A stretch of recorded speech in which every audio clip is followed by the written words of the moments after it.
महत् भक्तिर्भक्तिनिष्ठश्च न साधिनेति मन्यते महाप्रसाद रूपेण प्रवृत्तनुभूयते।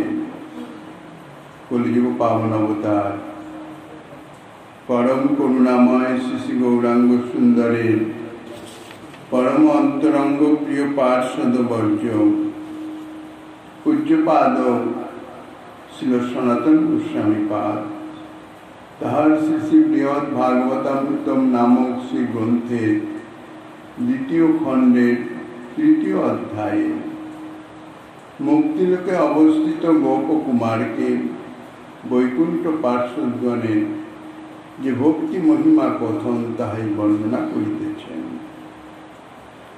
এই শ্লোকে বলছেন, परंतु भक्तिनिष्ठ महৎগণ ভক্তিকে নিজ শক্তির অধীন মনে করেন না, প্রভুর মহাপ্রসাদ রূপ বলে তারা অনুভব করে থাকেন। বাস্তবিক মহৎ অনুভবই হচ্ছে বিশিষ্ট প্রমাণ।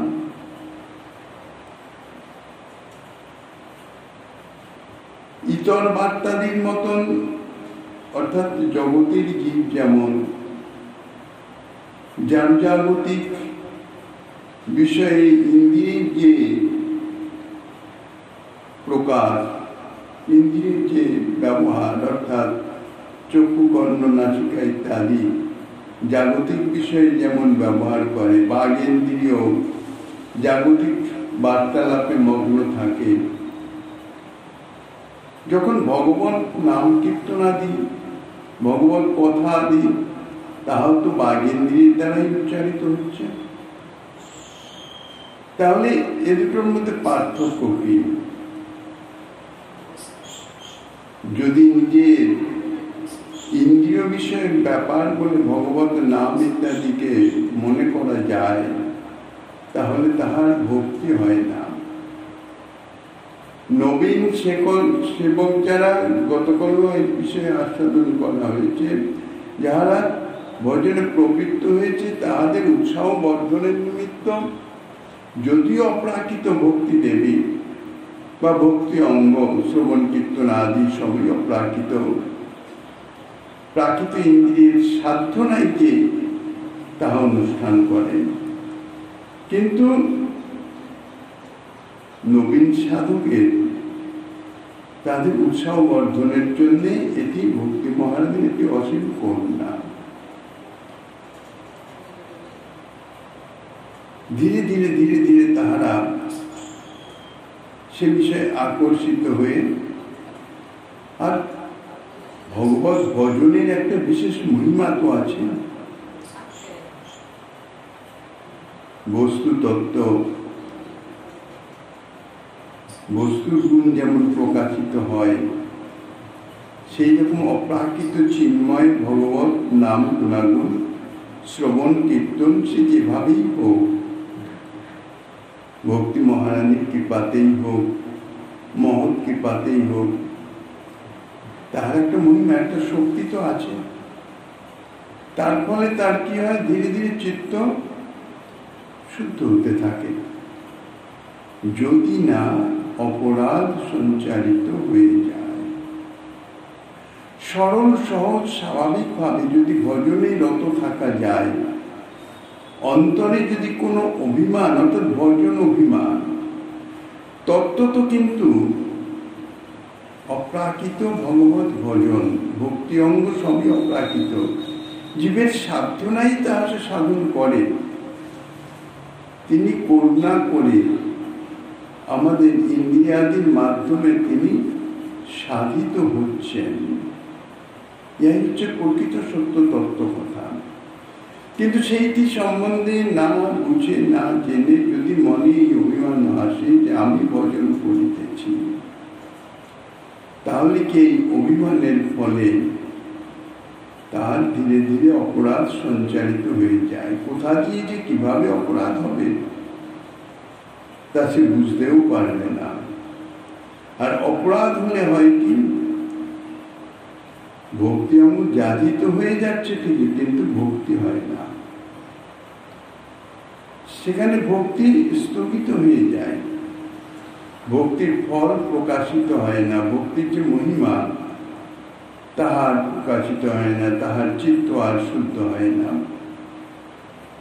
এই জন্যেই চৈতন্য চরিতামৃতে বলা হয়েছে, বহু জন্ম করে যদি শ্রবণ কীর্তন, তথাপি না পায় ব্রজের প্রেমধন। অর্থাৎ এক জন্ম দু জন্ম নয়, বহু বহু জন্ম যদি শ্রবণ কীর্তন করা যায়, তাহলে সেই প্রেম ভক্তি লাভ হয় না। এটা তো বাস্তব কথা, কিন্তু একটা স্থান কাল পাত্র আছে, সর্বাবস্থায় তা নয়। তা যদি হতো তাহলে আর এই কথা বলতেন না, এক কৃষ্ণ নামে করে যত পাপ হয়, জীবের সাধ্য নাই তত পাপ হয়। একবার কৃষ্ণ নাম উচ্চারণ করলেই তাহার সর্ববিধ পাপ তাপ যার ধ্বংস হয়ে যায়, ক্ষয়প্রাপ্ত হয়। এত পাপ ক্ষয়ের সামর্থ্য যে জীবের সামর্থ্যই নেই তত পাপ সে করতে পারে। শুধু তাই নয়, কৃষ্ণ নামের মহিমা। মহাপ্রভু বারাণসীতে যখন সুবুদ্ধি রায়ের সঙ্গে মিলন হয়, সুবুদ্ধি রায় তিনি ব্রাহ্মণ নিষ্ঠা পরায়ণ ছিলেন, কিন্তু হুসেন শাহ তার করওয়ার পানি মুখে দিয়ে তার জাতি নষ্ট করেন।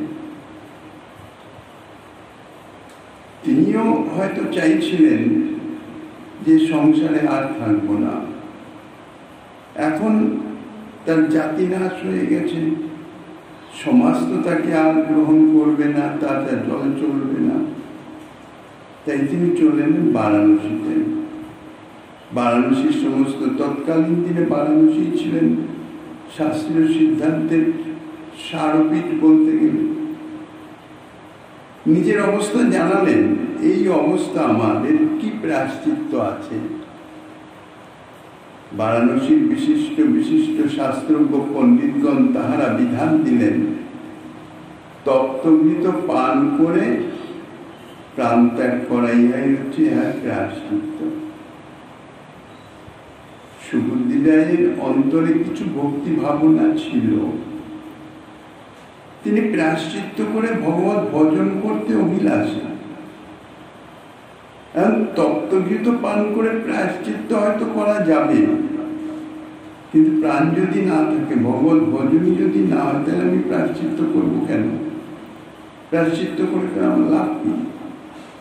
এই জন্য এই বিধানটি সুবুদ্ধি রায় মানতে পারলেন না, অন্তর থেকে গ্রহণ করতে পারলেন না। আছেন বারাণসীতে। পরে যখন মহাপ্রভুর শুভাগমন হল, মহাপ্রভুর চরণ দর্শন করে নিজের অবস্থা নিবেদন করলেন। মহাপ্রভু তাকে মৃদু এসে বললেন, তোমার এসব কিচ্ছু করতে হবে না, তুমি এখান থেকে চলে যাও সোজা বৃন্দাবনে। বৃন্দাবনে যাও, নিরন্তর কৃষ্ণ নাম কীর্তন করো। তখনই প্রভু বলেছিলেন, একবার কৃষ্ণ নাম করলে তোমার সমস্ত পাপ ক্ষয় হয়ে যাবে, দ্বিতীয়বার নাম থেকেই তোমার প্রেম ভক্তির সূচনা শুরু হয়ে যাবে। ইহাই হচ্ছে যথার্থ অপ্রাকৃত ভজনাঙ্গের, ইহাই হচ্ছে যথার্থ মহিমাস। আর এই বিষয়ে এই জন্যই এই শ্লোকে বলছেন বৈকুণ্ঠ পার্শ্বদগঞ্জে, মহৎ অনুভবই বিশিষ্ট প্রমাণ। মহৎ অনুভব কি? যারা ভক্তিনিষ্ঠ মহৎগণ, তারা এই যে ভক্তিকে অর্থাৎ ভজনাঙ্গকে, শ্রবণ কীর্তন অর্চন বন্দন ইত্যাদি যাহা তাহারা তাহাদের ইন্দ্রিয় দ্বারা করিতেছেন, মনে হইতেছে, কিন্তু তারা অন্তর থেকে তাহা মনে করেন না।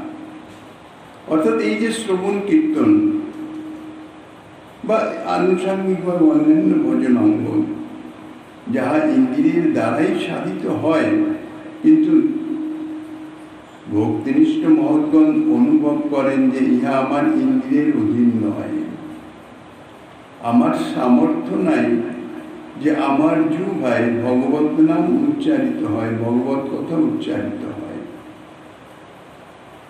ভগবত কথা বা নাম স্বয়ং কৃপা করে জিহ্বায় স্ফুরিত হন। ঠিক সেই রকম শ্রোতেন্দ্রিয়ের অর্থাৎ কর্ণের সামর্থ্য নাই অপ্রাকৃত ভগবত কথা সে শ্রবণ করতে পারে, অর্থাৎ কর্ণদ্বার দিয়ে হৃদয়ে প্রবিষ্ট করাতে পারেন। ভগবত কথা কৃপা করে কর্ণদ্বার দিয়ে হৃদয়ে স্বয়ং অধিষ্ঠিত হন। ইহা হচ্ছে শ্রী ভগবানের পরম কৃপা। তাই ভক্তিনিষ্ঠ মহৎগণ তাহারা এই ভক্তি অঙ্গকে ইন্দ্রিয়ের বৃত্তি বলে মনে করেন না। আমি ইন্দ্রিয়ের দ্বারা ইহা সাধন করিতেছি, ইহা কখনো তাহাদের মনে আসে না। সদা সর্বদাই তাহারা অনুভব করেন যে প্রভুর পরম কৃপা, প্রভু কৃপা করে আমাকে দিয়ে করিয়ে নিচ্ছেন। এই ভক্তিকে মহাপ্রভুর মহাপ্রসাদ রূপে, মহাকৃপা রূপে, পরম করুণা রূপে ভক্তিনিষ্ঠ মহৎগণ তাহারা অনুভব করেন। নিজ শক্তি সাধ্যত্ব রূপে কখনোই মনে করেন না। এই ভক্তিকে ইন্দ্রিয়াদির ব্যাপার রূপা নহে, প্রাকৃত ইন্দ্রিয়াদির অবিষয় এই ভক্তি, প্রাকৃত ইন্দ্রিয়ের গোচরীভূতই নয়। পূর্বে 133 শ্লোকে ইহা আলোচিত হয়েছে। বলা হয়েছে যে বিবেক দ্বারা দেহ ইন্দ্রিয়াদির সম্বন্ধ থেকে পৃথকৃত বিশুদ্ধ আত্মায় হরিভক্তি বিলাস করেন। এটা হচ্ছে চিন্তন, ভাবনা, বিবেক, যে ইহা আমার দেহ ইন্দ্রিয়ের অতীত। এটি অনুভব করলেন। অনুভবটি হবে কখন? যখন চিত্ত বিশুদ্ধ হয়ে যায়। ভক্তি অঙ্গ বা ভক্তি তখন সেই আত্মাই বিলাস করেন। কেননা ভক্তি যখন অপ্রাকৃত, তখন তাহা প্রাকৃত দেহ ইন্দ্রিয়ের বিষয় তো হতে পারে না, তাহা অপ্রাকৃত চিন্ময় আত্মার বিষয়। এই জন্যই বলছেন যে বিবেকের দ্বারা দেহ ইন্দ্রিয়াদি সম্বন্ধ থেকে পৃথককৃত বিশুদ্ধ আত্মায় এই হরিভক্তি তিনি বিলাস করেন। বিবেকের দ্বারা চিত্ত শুদ্ধি হলে ভক্তির উদয় হয়। এটি বলাতে আপাতত মনে হয় যেন বিবেকই হচ্ছে ভক্তির সাধন, ভক্তির কেবলতা নষ্ট হয়ে যায়। বিবেক ভক্তির সাধন নয়। বলা হয়েছে যে ভক্তির স্ফূর্তি হলে, অর্থাৎ ভক্তি মহারানী যদি আবির্ভূত হন, তাহলে পাঞ্চভৌতিক দেহাদি ইহা স্বাভাবিক রূপে সচ্চিদানন্দ রূপতা লাভ করে। যেমন স্পর্শমণির দৃষ্টান্ত দেওয়া হয়েছে, অথবা শ্রী ভগবানের অনুগ্রহে সচ্চিদানন্দ রূপতা স্বয়ংই উপস্থিত হয়ে থাকে। সুতরাং উক্ত বিবেক ভক্তিরই অনুমাপক, অর্থাৎ ভক্তি করলেই ভগবানে আসক্তি হেতু সেই যে শুদ্ধ বিবেক, পরিশুদ্ধিত বিবেক, জড়জাগতিক কালিমা কলুষিত নয়, সেই বিবেক স্বয়ং উপস্থিত হয়, অর্থাৎ স্বয়ং প্রকাশিত হয়। ভক্তি অঙ্গ যাজন করতে থাকলে ভক্তি অঙ্গের অপ্রাকৃত এমনই একটা মহিমা, এমন একটা আকর্ষণীয় শক্তি যে সেই ভজনাঙ্গে জীবের আসক্তি এসে যায়। যেমন বিষয় ভোগ করতে থাকলে সেই বিষয় ভোগে আসক্তি হয়, তদ্রূপ মনে হলেও কিন্তু ইহা তাহা থেকে আরো অনেক অনেক অধিক গুণে অধিক। কেননা বিষয় আসক্তি যাহা, তাহা কিন্তু নাশবান, চিরস্থায়ী কখনো নয়। কেননা জড়জাগতিক সমস্ত বিষয় যখন নাশবান, তখন জড়জাগতিক আসক্তি তাহা নাশবান। আসক্তি পূর্বে ছিল না। বিষয়ের সংযোগে অন্তরের কামনা বাসনার যে সংস্কার, তাহার পরিপুষ্টিতে আসক্তি প্রকাশিত হয়েছে। সেই আসক্তি আবার নাশও প্রাপ্ত হয়ে যায়। কিন্তু অপ্রাকৃত ভক্তি বিষয়ের যে ভগবত আসক্তি, ভজন আসক্তি, ইহা কিন্তু তদ্রূপ নয়। এই আসক্তি যখন আসে, তাহার শুদ্ধ চিত্তেই আসে। যতক্ষণ চিত্ত শুদ্ধ না হয় ততক্ষণ তো সে আসক্তি আসে না। ভজন করতে করতে ভগবত মহিমায় ভক্তি মহারানীর কৃপাতে যখন চিত্ত শুদ্ধ হয়ে যায়, তখন প্রথমে সেই ভজনাঙ্গী নিষ্ঠা এসে উপস্থিত হয়। নিষ্ঠা সহকারে ভজন করতে করতেই আসক্তি এসে উপস্থিত হয়। এই যে আসক্তি, অপ্রাকৃত চিন্ময় তত্ত্ব, নিত্য তত্ত্ব, নিত্য শাশ্বত বিরাজমান, ইহা কখনোই যায় না। এখন প্রশ্ন হতে পারে, যাহা জাত হয় তাহা তো বিনাশ অবশ্যম্ভাবী। তো দেখা যাচ্ছে যে আমাদের ভক্তি অঙ্গে বা ভজনে আসক্তি ছিল না। ভজন করতে করতে চিত্ত শুদ্ধ হলো, চিত্ত শুদ্ধ হয়ে আসক্তি আসলো। তাহলে আসক্তি জাত হয়েছে। তাইলে যাহা জাত হচ্ছে তাহা যদি বিনাশ প্রাপ্ত হয়, তাহলে এই আসক্তি তো চিরস্থায়ী হতে পারে না। তাহলে কি করে চিরসত্য বলছেন? তার কারণ হচ্ছে আমাদের যে ভগবত ভজন আসক্তি, ইহা অনাদিকাল থেকেই আছে, নিত্য সত্য বিদ্যমান। জীবের স্বরূপ হয় নিত্য কৃষ্ণ দাস, আর দাসের সেবাই হচ্ছে পরম ধর্ম, অর্থাৎ ভক্তি। ইহা অনাদিকাল থেকে আছে, ইহা নতুন করে জাত হয় নাই। শুধু যে বিস্মৃতির অতলে তলিয়েছিল, অর্থাৎ যে মায়ার অজ্ঞানের আবরণে আবরিত ছিল, সেই আবরণটা ভজন করতে যাজন করতে করতে আবরণটা সরে যায় মাত্র। আর সেই নিত্য সত্য অনাদি সিদ্ধ সেই যে ভগবত সেবা ভাবনা, সেবা আসক্তি, তাহা জীবের স্বরূপে জাগরিত হয়ে যায়। এই জন্যেই বাহ্যিক দৃষ্টিতে মনে হচ্ছে ভক্তি করে ভগবানের আসক্তি স্বয়ং বিবেক উপস্থিত হয়েছিল, কিন্তু তাহা নয়। ইহা যথার্থ অনাদি সিদ্ধ, আবরিত ছিল। ভক্তির প্রভাবে সাধকের মনও তখন অগ্নিতাদাত্ম্য প্রাপ্ত লোভের ন্যায় ক্রমশ মায়িক বিষয়ে পরিত্যাগ করে স্ব-অনুরূপ চিন্ময়ত্ব লাভ করে থাকে। অর্থাৎ তার মধ্যে, অর্থাৎ এই পাঞ্চভৌতিক দেহের মধ্যে যে ভৌতিকত্ব, যে প্রাকৃতত্ব, তাহা ধীরে ধীরে দূরীভূত হয়ে যায়, অপ্রাকৃত চিন্ময় হয়ে যায়। কিভাবে? দৃষ্টান্ত দিচ্ছেন, অগ্নি তাদাত্ম্য প্রাপ্ত লৌহখণ্ড, একটি লৌহখণ্ড, তার মধ্যে দাহিকা শক্তির লেশাভাস নাই, বর্ণে সে কালো।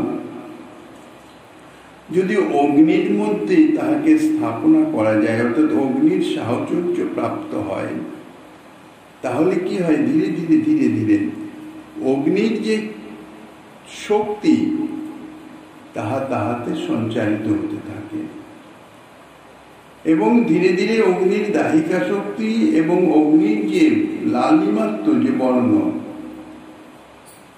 লৌহখণ্ডের মধ্যে সঞ্চারিত হয়ে, লৌহখণ্ডের যে শীতলতা দূরীভূত হয়ে দাহিকা শক্তি সঞ্চারিত হয়, কালো বর্ণ চলে গিয়ে অগ্নির মতন লাল টকটকে হয়ে যায়।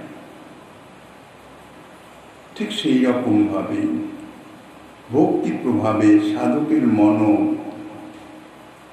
এই যে মায়িক জড়জাগতিক বিষয়ের যে ভাবনা, তাহা সব আপনা কোথায় অপসারিত হয়ে যায়। নিজ স্বরূপ ভাবে, অর্থাৎ নিজের যে স্বরূপ, সেই স্বরূপ যেভাবে শ্রী ভগবত সেবায় রত হয়, সকলের ভাব তো এক নয়। সকলেই ভগবত সেবা করেন ঠিকই, অনাদিসিদ্ধ অনাদিকাল থেকে প্রেম আছে, কিন্তু সেই প্রেমের মধ্যে তো আবার প্রকারভেদ আছে, দাস্য সখ্য বাৎসল্য মধুর ভাবের আছে। তাই বলছেন যে স্বরূপানুরূপ চিন্ময়ত্ব লাভ করে থাকেন। যে যেভাবে ভগবত সেবা, যার অনাদিসিদ্ধ, যাহা আবরিত ছিল, সেটি প্রকাশিত হয়ে এখন আবার তার সেই স্বরূপ ভাব, সেই ভাব হৃদয়ে জেগে যায়। এইরূপে শ্রবণ কীর্তনাদি রূপা ভক্তির সচ্চিদানন্দময়তা, ইহা শাস্ত্র যুক্তি সিদ্ধ। জীবের প্রতি অনুগ্রহ বিস্তারের জন্যই নিত্যসিদ্ধ শক্তির বৃত্তিসমূহ সাধকের ইন্দ্রিয় বৃত্তিতে অবতরণ করে এই শ্রবণ কীর্তনাদি রূপে ধীরে ধীরে প্রকাশ পেয়ে থাকে। ভক্তি কখনোই প্রাকৃত শক্তির পরিণাম হতে পারে না, কেননা ভক্তি অপ্রাকৃত চিন্ময়। প্রাকৃত শক্তির মাধ্যমে এই অপ্রাকৃত কখনো প্রাপ্ত হওয়া যায় না, যেহেতু ভক্তি দ্বারা শ্রী ভগবান পর্যন্ত বশীভূত হয়ে থাকেন। প্রাকৃত কোন শক্তির সে সামর্থ্য তো নাই। শুধু তাই নয়, প্রাকৃত শক্তি শ্রী ভগবানের ধারের কাছেও যেতে পারে না। আর শ্রী ভগবান তিনিও কখনো মায়া শক্তির বশীভূত তো দূরে থাক, মায়া শক্তি শ্রী ভগবানের থেকে বহু দূরেই অবস্থান করে। যদিও পূর্বে ভক্তিকে আত্মার ধর্মরূপে স্থাপন করা হয়েছে, তথাপি উহা জীব শক্তিগত ধর্ম নয়। জীবের স্বরূপ শক্তির একটা তো শক্তি আছে, জীব শক্তি তো অনন্ত জীব হচ্ছে জীব শক্তির অতি ক্ষুদ্রাতি ক্ষুদ্র অংশ স্বরূপ। জীব শক্তি হচ্ছে ক্ষুদ্র এবং পরিমিত। আর সেই ভক্তি তিনি হচ্ছেন নিত্যা, তিনি হচ্ছেন বিপুলা, ব্যাপকা, অনন্ত বৈচিত্র্য সম্পন্না। কাজী জীব শক্তিগত ধর্ম তাহা নয়। তবে ওই ভক্তি কি হয়? জীবের স্বধর্ম রূপে বিশুদ্ধ আত্মায়, অর্থাৎ জীবের মন বুদ্ধি চিত্তে যখন বিশুদ্ধ সত্যের আবির্ভাব হয়, অর্থাৎ স্বরূপের প্রকাশ হয়, সেই বিশুদ্ধ আত্মায় প্রকাশ পেয়ে থাকেন। অর্থাৎ জীব স্বরূপগত অনুপরিমাণ হল আনন্দ স্বরূপ, তো চৈতন্য স্বরূপ, অনু চৈতন্য। তাই অনু চিদানন্দের সঙ্গে তার তাদাত্ম্যতা সদা শব্দটাই বিদ্যমান থাকে। এই জন্যই বলা হয়েছে যে ভক্তি ব্যতি রেখে কখনো বৈকুণ্ঠ লোক প্রাপ্ত হওয়া যাবে না।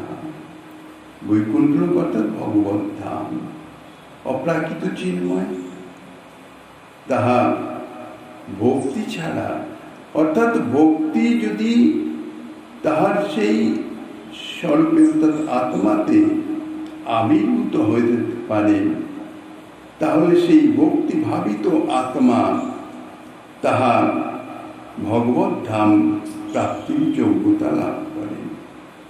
অতএব বৈকুণ্ঠ প্রাপ্তির জন্য শুদ্ধা ভক্তির আবশ্যক আছে। শুদ্ধা ভক্তি ছাড়া কখনো বৈকুণ্ঠ প্রাপ্তি অর্থাৎ ভগবত ধাম প্রাপ্তি সম্ভব নয়। এখানে ভক্তিকে শুদ্ধা ভক্তি বলছেন কেন? ভক্তি আবার অশুদ্ধ হয় নাকি? ভক্তি অশুদ্ধ হয় না, কিন্তু কামনাগ্রসিত হতে পারে ভক্তি অঙ্গ, যাকে সকাম ভক্তি বলে। সকাম ভক্তি যাজন করলে তাহার দ্বারা কিন্তু ভগবত ধাম প্রাপ্ত হওয়া যায় না। যতক্ষণ না শুদ্ধ হচ্ছে। আর সেই শুদ্ধ ভক্তি সকাম কামনা বাসনা কলুষিত মন বুদ্ধি চিত্ত কখনো সেই ভক্তি যাজন করতে পারে না। যদিও ভক্তি তিনি বিশুদ্ধা অপ্রাকৃতা ইতিপূর্বে বলা হয়েছে, তিনি কৃপা করে সকামী ভক্তেরও মন বুদ্ধি চিত্তে স্ফূর্তি প্রাপ্ত হয়ে তাকে দিয়ে ভক্তি অঙ্গ যাজন করিয়ে নেন। কিন্তু সকামী ভক্তি সকাম কামনা বাসনা সহ ভজন করতে থাকলেও ধীরে ধীরে ভক্তির মহিমায় ভক্তি মহারানী তাহার কামনা পূরণের উদ্দেশ্যে আবির্ভূত হন না। ভক্তি মহারানী স্ফূর্তি প্রাপ্ত হন তাহার কামনা বাসনাকে দূরীভূত করে তাকে শুদ্ধ করবার নিমিত্ত। কিন্তু একেবারে কিছুই যদি না দেওয়া যায় তাহলে তো শুধু ভক্তি অঙ্গ যাজনই করবে না। সেই জন্য তাহার কামনা পূরণ করে দেন, কারণ জনজাগতিক কামনা তা পূরণ করবার জন্য ভক্তির আবশ্যকতা নাই। ভক্তি অঙ্গের আভাসে তাহা পূরণ হয়ে যায়, যার জন্য বলেছেন নামাভাসে মুক্তি লাভ হয়ে যায়। তো জনজাগতিক ভোগ বাসনার থেকে মুক্তি তো শ্রেষ্ঠ। তাই যখন ভগবত নামের আভাসে হয়ে যায়, তাহলে ভক্তির আভাসেই এই সমস্ত সকামী ভক্তের কামনা বাসনা পূরণ হয়ে যায়। আর কামনা বাসনা পূরণ হলে কামী ভক্ত যারা, তারা মনে উৎসাহ পায়, ভক্তি অঙ্গটা তারা ছাড়তে চায় না, কেননা তার কামনা পূরণ হচ্ছে। কিন্তু ভক্তি অঙ্গের এমন সুদূর প্রসার, ভিতরে ভিতরে কিন্তু ভক্তি অঙ্গ কাজ করে যায়। যার যার দ্রব্যগুণ তার অন্তরের কামনা বাসনাকে দূরীভূত করতে থাকে। এক সময় সে দেখতে পায় যে তার যেন আর এই জড়জাগতিক এগুলি আর ভালো লাগছে না, এসব কামনাকে যেন তুচ্ছকৃত ঘৃণিত মনে হচ্ছে। ইহাই হচ্ছে ভক্তি অঙ্গের বিশেষ মহিমা। এই জন্যই বলছে যেন তেন প্রকারেণ মন কৃষ্ণ নিবেশয়। যেভাবেই হোক না কেন, কামনায় অকামনায় যাভাবেই হোক, তুমি কৃষ্ণের সঙ্গে সংযুক্ত করে রাখো মনকে। ভক্তির সঙ্গে তো ধরে থাকো, ভক্তিকে ছুঁয়ে তো থাকো। তারপরে যা করণীয় সে ভক্তি মহারানী করবেন। হ্যাঁ, তবে অপরাধ থেকে বেঁচে চলতে হবে। ওই একটাই মাত্র প্রতিবন্ধক ভক্তি সাধনা। যদি কোনোভাবে অপরাধ এসে গেল, তাইলে কিন্তু ভক্তি মহারানী সংকুচিত হয়ে যান। তিনি আর তখন নিজের যে মহিমা তাহার প্রকাশ করেন না, তাই স্থগিত হয়ে যায়। কাজেই এই সমস্ত বিষয়ের দ্বারা জীবের স্বরূপগত ধর্মরূপে ভক্তি প্রতিপাদিত হলেও জীব শক্তি থেকে ভক্তির বিলক্ষণতা আছে। কেননা জীব শক্তি শ্রী ভগবানের যে তিনটি শক্তি, স্বরূপ শক্তি, জীব শক্তি, মায়া শক্তি, অনন্ত শক্তির মধ্যে তিনটি প্রধান। জীব হচ্ছে এই জীব শক্তির অংশ, আর ভক্তি হচ্ছে স্বরূপ শক্তির লাভিনী বৃত্তির অংশ। কাজেই দুটি সম্পূর্ণ ভিন্ন। ভগবানের যে শক্তি ভক্ত হৃদয়ে প্রবেশ করে হৃদয়ে বিগলিত করে দেয় এবং শ্রী ভগবানের হৃদয়কেও আর্দ্র ভাবাপন্ন করে, সেই কৃপা শক্তিকেই বলা হয় ভক্তি। ভক্ত অর্থাৎ সাধক জীব এবং ভগবান উভয়কেই একীভূত করে দেন, আকর্ষিত করে দেন। ভক্তি ভগবানের লাদিনী শক্তি এবং সংবিত শক্তির সংবিত সাররূপা। এই জন্য ভগবান ভক্তের হৃদয়স্থিত সেই ভক্তিতেই বশীভূত হয়ে যান। কেননা ভক্তের হৃদয়স্থিত সেই যে প্রেম ও সেবা, সেই প্রেম সেবা উৎকণ্ঠাযুক্ত যে সেই প্রেম সেবা, যাহা শুধুমাত্র ভগবত সুখার্থেই পর্যবসিত, সেই যে প্রেম ভাব, সেই যে প্রেম রস, সেই রস আস্বাদনের নিমিত্তই ভগবান ব্যাকুলিত হয়ে পড়েন, সেই জন্যেই তিনি বশীভূত হয়ে পড়েন। সাররূপা বলতে শ্রী ভগবানের নিত্যসিদ্ধ পরিকরগণে অবস্থিত যে ভগবৎ সেবা, সেই সেবা বিষয়ে অনুকূল অভিলাষ বিশেষ। সেই সেবা অভিলাষই মন্দাকিনী প্রবাহের ন্যায় অন্যান্য ভক্তের বিশুদ্ধ হৃদয়ে অবতরণ করতে থাকেন। এই জন্যই ভক্তিকে জীবের স্বধর্ম বলা হয়। বাস্তবত স্বধর্ম বলতে নিজ ধর্ম। শাস্ত্রে যে বর্ণ আশ্রম ধর্মের কথা বলা হয়েছে তাহা যথার্থ স্বধর্ম নহে। স্ব বলতে নিজের স্বরূপ, আত্মা। আত্মার ধর্ম এই প্রাকৃত জগতের বর্ণ আশ্রমের ধর্ম হতে পারে না, কেননা আত্মা তো প্রাকৃত নয়। এই আত্মার যে ধর্ম তাহাই হইতেছে একমাত্র ভক্তি, অপ্রাকৃত চিন্ময় ভক্তি। এই পর্যন্ত বলে বৈকুণ্ঠ পার্শ্বদগণ গোপ কুমারকে সম্বোধন করে বলছেন, তরা চেদিত বিদ্যতে শ্রীমদ বৈকুণ্ঠালোকনিতম সর্বাভীষ্ট পদ শ্রেষ্ঠাং তাং শ্রী ব্রজ ভুবং ব্রজ। অতএব হে গোপকুমার, যদি সত্তর বৈকুণ্ঠ লোক লাভ করতে ইচ্ছা করো, তবে তুমি এই মুক্তিলোক থেকে অতি শীঘ্র শ্রী ব্রজভূমিতে গমন করো। কারণ সেই ব্রজভূমি তা হচ্ছে সর্বাভীষ্ট প্রদ মধ্যে শ্রেষ্ঠা।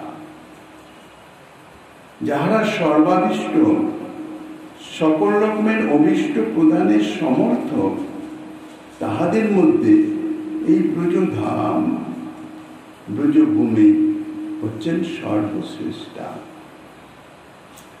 প্রাসঙ্গিক বিষয়ে সমাপন করে প্রস্তুত বিষয়ে অনুসরণ করছেন বৈকুণ্ঠ পার্শ্বদগণ। যদিও এই শ্রী মহেশ্বরের কৃপা বলে শিবলোক প্রাপ্তির পর ক্রমশ বৈকুণ্ঠ লোক প্রাপ্ত হওয়া যায়, ক্রম হিসাবে, তথাপি গোপকুমারকে বলছেন, যদি তোমার বিলম্ব সহ্য না হয়, তুমি যদি ক্রম হিসাবে না হয়ে এই মুক্তিলোক থেকে সোজা বৈকুণ্ঠ লোকে যেতে অভিলাষ করো, তাহলে তুমি এই মুক্তিলোক থেকে শিবলোক, শিবলোক থেকে বৈকুণ্ঠ লোক, এইভাবেই সাধারণত গমন হয়। তাহলে তুমি এক কাজ করো, সেই সুপ্রসিদ্ধ তোমার যে প্রিয়তমা ব্রজভূমি, শ্রীমতী ব্রজভূমি, সেখানে সত্তর গমন করো। সেখানে কেন যাব? আমার তো যাওয়ার কথা ঊর্ধ্বলোকে। আমি ব্রহ্মাণ্ডের অন্তর্গত ব্রজভূমিতে কেন যাব? ব্রজভূমি ব্রহ্মাণ্ডের অন্তর্গত হলেও ব্রহ্মাণ্ডই নয়, প্রাকৃত নয়, অপ্রাকৃত চিন্ময়। তার কারণ বৈকুণ্ঠ পার্শ্বদগণ বলছেন, যাহারা সকলের সর্বাভীষ্ট প্রকৃষ্ট রূপে অতি শীঘ্র প্রদান করতে সমর্থ, তাদের মধ্যে সর্বশ্রেষ্ঠা হচ্ছেন এই ব্রজভূমি। কাজে যাহারা যেন তেন প্রকারে কোনোভাবে এই ব্রজভূমিকে যদি একবার আশ্রয় করতে পারেন, তাহলে তাহার সর্বাভীষ্ট, জীবের সর্বাভীষ্ট আর কি হবে? সাক্ষাৎ ভগবত সেবা, নিজ নিজ ভাব অনুযায়ী ভগবত সেবা লাভ। তো সেই ভগবত সেবা প্রাপ্তি যত শীঘ্র, যত সহজে এই ব্রজভূমি প্রদান করতে পারবেন, ব্রজভূমির আশ্রয়ে যদি নেওয়া হয়, অন্য কেহ সেভাবে দিতে পারবেন না। সাক্ষাৎ ভাবে বৈকুণ্ঠ পার্শ্বদগণ গোপকুমারকে ইহাই পরামর্শ দিলেন যে তুমি তোমার ব্রজভূমি, তোমার প্রিয় স্থান, কেননা তুমি তো এখানেই জন্মগ্রহণ করেছিলে, তুমি তারই আশ্রয় গ্রহণ করো, অর্থাৎ ব্রজভূমিতে যাও। তাহলে তুমি তোমার যাহা অভীষ্ট তাহাই সফলীভূত হয়ে যাবে। ব্রজভূমির কৃপায়, ব্রজধামের অসীম ক্ষমতা, অসীম করুণা। পরবর্তী আস্বাদনী শ্রীমন মহাপ্রভু গিরিজাগিরানের কৃপা হলে আগামীর দিনে আস্বাদনের বাসনা রেখে অন্ধকার ভাগবতী কথার এখানে বিশ্রাম।